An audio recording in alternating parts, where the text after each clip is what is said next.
इस वीडियो में मैं आपको याइल्ड टू मैच्योरिटी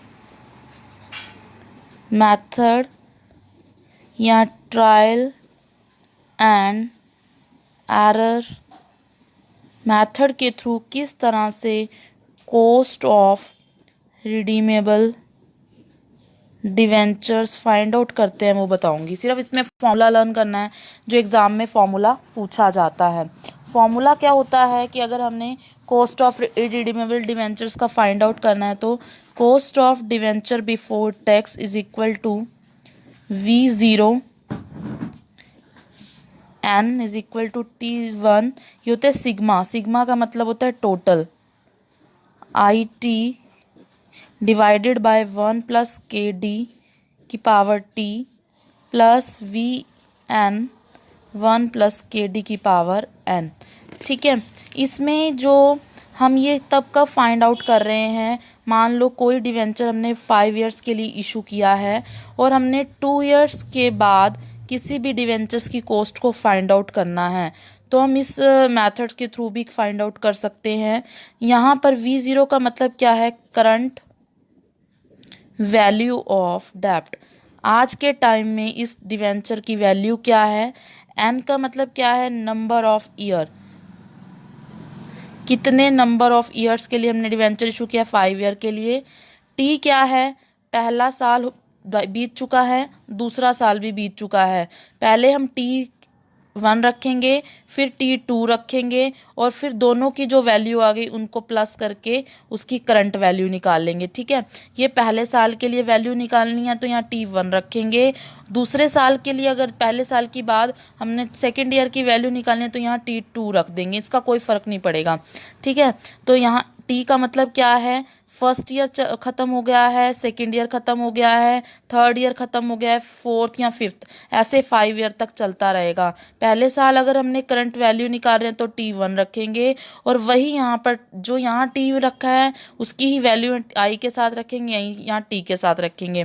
यहाँ IT का मतलब क्या है? फर्स्ट ईयर में हमारी इंटरेस्ट रेट क्या है? केडी का मतलब क्या है? Cost of capital. हमने कितनी कम से कम कैपिटल को हमने क्या करना है? कंपनी के अकॉर्डिंग एवरी सोर्स की कॉस्ट ऑफ कैपिटल अलग अलग फिक्स की जाती है, यहाँ कॉस्ट ऑफ कैपिटल होती है। टी का मतलब क्या है?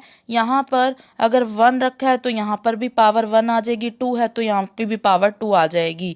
VN का मतलब क्या है? जब इन डिवेंचर्स को रिडीम करना है तो पहले से हमने कितनी वैल्यू सोच रखी है कि इतनी वैल्यू इसकी होगी, तो रिडीमेबल वैल्यू ऑफ डेब्ट। KD का मतलब वही कॉस्ट ऑफ कैपिटल और N का यहाँ मतलब क्या है? Number of years. सिर्फ ये फॉर्मूला लर्न करना है और उसी के बस फॉर्मूला ही पेपर में पूछा जाता है जो हमने लर्न करना है। कॉस्ट ऑफ डेब्ट before tax is equal to V0 बराबर sigma N T is equal to, अगर 1 ईयर की निकाल रहे हैं तो 1, 2 की निकाल रहे हैं तो यहाँ 2, फिर उसके बाद IT फर्स्ट ईयर में या सेकेंड ईयर में इंटरेस्ट रेट क्या होगी? 1 प्लस KD की पावर T। यहाँ 1 है तो यहाँ भी 1 आएगा, यहाँ 2 है तो 2 आएगा, प्लस में VN divided by 1 plus KD की पावर N आएगा। ठीक है, ये होगी कॉस्ट ऑफ डेब्ट बिफोर कैप इंटरेस्ट।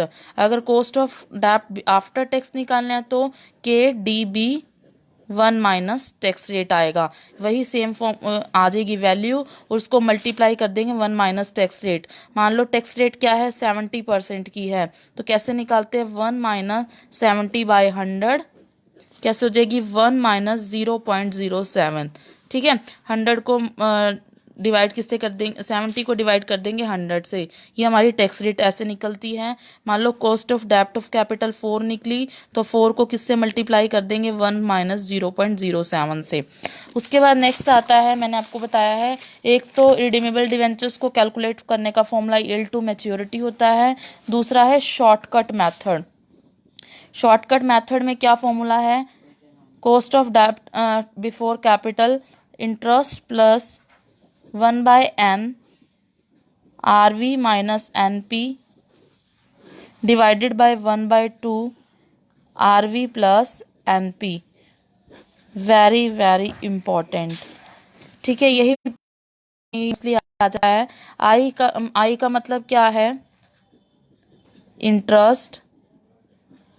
एन का मतलब क्या है, नंबर ऑफ ईयर। आरवी का मतलब क्या है, रिडीमेबल वैल्यू। एनपी का मतलब क्या है, नेट प्रोसीड। रिडीमेबल वैल्यू का मतलब क्या है कि जिस मतलब रिडीम हम कौन सी वैल्यू पर करेंगे। नेट प्रोसीड का मतलब क्या है कि अगर हमने पार पे शेयर इशू किए हैं, प्रीमियम पर किए हैं, डिस्काउंट पर किए हैं, वो एडजस्ट होगा। इसके अलावा डिवेंचर्स पर कोई एडिशनल कॉस्ट हमने पे की है तो वो लेस हो जाएगा। तो रिडीमेबल वैल्यू क्या होती है,